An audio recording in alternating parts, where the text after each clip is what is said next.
Welcome to my channel top lines defence info. मैं आपका दोस्त अविनाश लाया हूं टॉप लाइन्स डिफेंस अपडेट। तो चलिए शुरू करते हैं।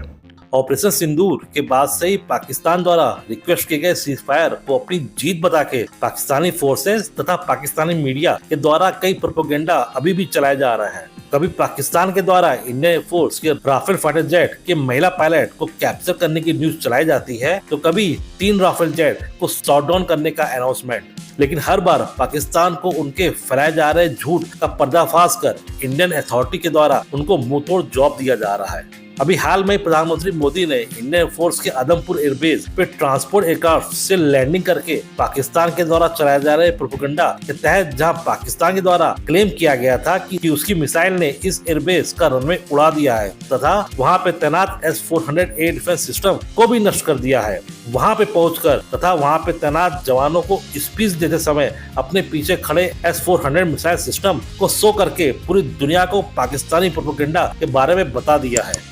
तो वहीं पाकिस्तान के प्रधानमंत्री शहबाज शरीफ ने भी सेम कॉपी करके ये बताने की कोशिश की है कि पाकिस्तान का कोई नुकसान नहीं हुआ है। लेकिन कहते हैं ना कि नकल करने में भी अकल की जरूरत होती है। शहबाज शरीफ ने सियालकोट एयरबेस पे पहुंचकर अपनी जीत को पुख्ता करने की कोशिश करी। क्योंकि इंडियन ब्रह्मोस ने उनका एयरबेस तबाह कर दिया था, तो उसको दिखाना ना पड़े, इसलिए शहबाज शरीफ ने अपना कार्यक्रम ऐसी जगह रखवाया जो कि असल एयरफील्ड से काफी दूर दिख रहा था। क्योंकि वहाँ ना तो किसी भी प्रकार का एयरफोर्स से जुड़ा इक्विपमेंट दिख रहा था और ना ही किसी तरह का कंट्रोल टावर। हाँ, शहबाज शरीफ जिसके ऊपर खड़े थे उस बैटल टैंक का एयरफोर्स से कैसा लिंक था, ये समझ में किसी को नहीं आया।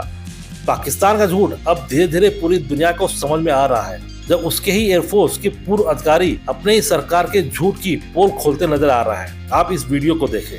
Next morning he came with surface to surface missiles. वो भी फिर आर्मी और एयरफोर्स ने, आर्मी ने अल-फतह हमारे मिसाइल मारे और एयरफोर्स ने, ये जो आप सुबह की बात कर रहे हैं जी जी, ये 10 की सुबह को हुआ, बिकॉज मेरी कुछ लोगों से बात भी हुई। उस बेस के ऊपर 4 surface to surface Brahmos missile आए। सरफेस टू सरफेस या एयर टू सरफेस ये मुझे नहीं पता। तो पायलट्स जो हैं वो पहले दौड़े कि वो अपने जहाजों को सिक्योर करें। अच्छा।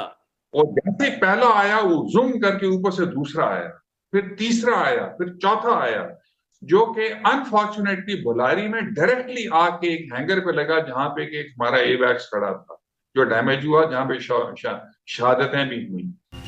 इस वीडियो में ये बात साफ हो चुकी है कि पाकिस्तान के भुलारी एयरबेस पे ब्रह्मोस मिसाइल की स्ट्राइक से पाकिस्तान का अवॉक्स, जो कि साप कंपनी का साप एरियाई 2000 था, वो पूरी तरीके से जल के नष्ट हो चुका है। अभी तक जो रिपोर्ट निकल के आ रही है उसके अनुसार भारत ने पाकिस्तान के 5 से ज्यादा एयरक्राफ्ट को नष्ट किया है, जिसमें 2 JF-17, एक F-16, एक मिराज तथा एक एवॉक्स है। इसके अलावा भी इस बात की पुख्ता जानकारी मिली है कि इंडियन स्ट्राइक से पाकिस्तानी एयरफोर्स का एक Chinese unmanned drone wing loom second भी कम से कम 1 की संख्या में नष्ट हुआ है। ये चाइनीज ड्रोन पाकिस्तान के सुक्कुर एयरबेस पे स्थित हैंगर में रखा हुआ और सरप्राइजिंगली इस हैंगर को जगुआर एयरक्राफ्ट ने रैम्पेज मिसाइल के जरिए नष्ट किया था। हालांकि इसी बेस पे F-16 तथा JF-17 एयरक्राफ्ट भी हार्ड शेल्टर के अंदर रखे गए थे। इंडियन एयरफोर्स ने बहुत ही प्रिसाइसली और सेलेक्टिव ढंग से अपने टारगेट को चूज किया और उस पे अपने बेस्ट अवेलेबल वेपन के जरिए फायर किया।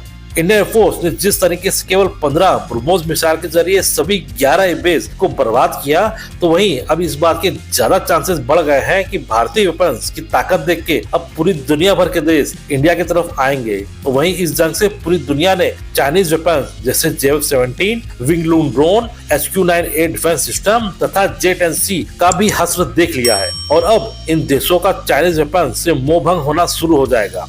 इसी के साथ इंडिया ने अपने हथियारों का प्रदर्शन तथा चाइनीज हथियारों का दम भी दुनिया के समक्ष ला दिया है। इसी तरह की डिफेंस न्यूज और फैक्ट्स की रेगुलर अपडेट पाने के लिए मेरे चैनल को लाइक और सब्सक्राइब जरूर कीजिए और हाँ, बेल आइकन दबाना मत भूलिएगा। जय हिंद।